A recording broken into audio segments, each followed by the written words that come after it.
L'éthique à Nicomaque d'Aristote, livre 10e, du plaisir et du vrai bonheur. Chapitre 1er. La suite assez naturelle de ce qui précède, c'est de traiter du plaisir, en grec hédoné. De tous les sentiments que nous pouvons éprouver, c'est peut-être celui qui semble le mieux approprié à notre espèce.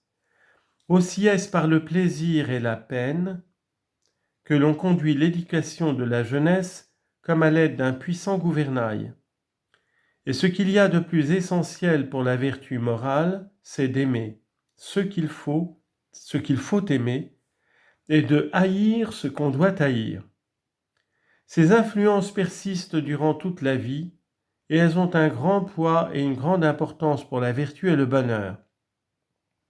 Puisque toujours l'homme recherche les choses qui lui plaisent et qu'il fuit les choses pénibles. Des objets d'une telle gravité ne peuvent pas être du tout passés sous silence, et l'on doit d'autant moins les négliger que les opinions à cet égard peuvent être diverses. Les uns prétendent que le plaisir est le bien, les autres, au contraire, et tout aussi résolument, l'appellent un mal. Parmi ceux qui soutiennent cette dernière opinion, les uns peut-être sont persuadés intimement qu'il en est ainsi. Les autres pensent qu'il vaut mieux pour notre conduite dans la vie classer le plaisir parmi les choses mauvaises, quand bien même cela ne serait pas parfaitement vrai. Le vulgaire des hommes, disent-ils, se précipite vers le plaisir et ils se font les esclaves de la volupté. C'est un motif pour les pousser dans le sens opposé, et le seul moyen qu'ils arrivent au juste milieu. Je ne trouve pas que cela soit fort juste, car les discours que tiennent les gens sur tout ce qui regarde les passions et la conduite de l'homme sont bien moins dignes de foi que leurs actions elles-mêmes. Quand on remarque que ces discours sont en désaccord avec ce que voit chacun de nous, ils entraînent dans leur discrédit et détruisent même la vérité.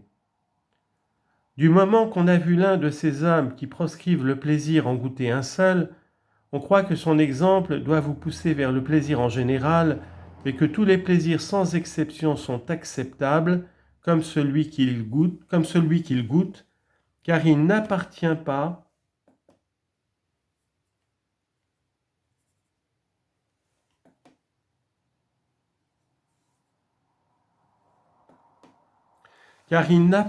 pas au vulgaire de distinguer et de bien définir les choses.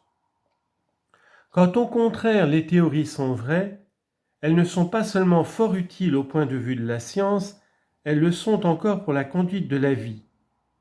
On y a foi quand les actes sont d'accord avec les maximes, et elles invitent par là ceux qui les comprennent bien à vivre d'après les règles qu'elles donnent.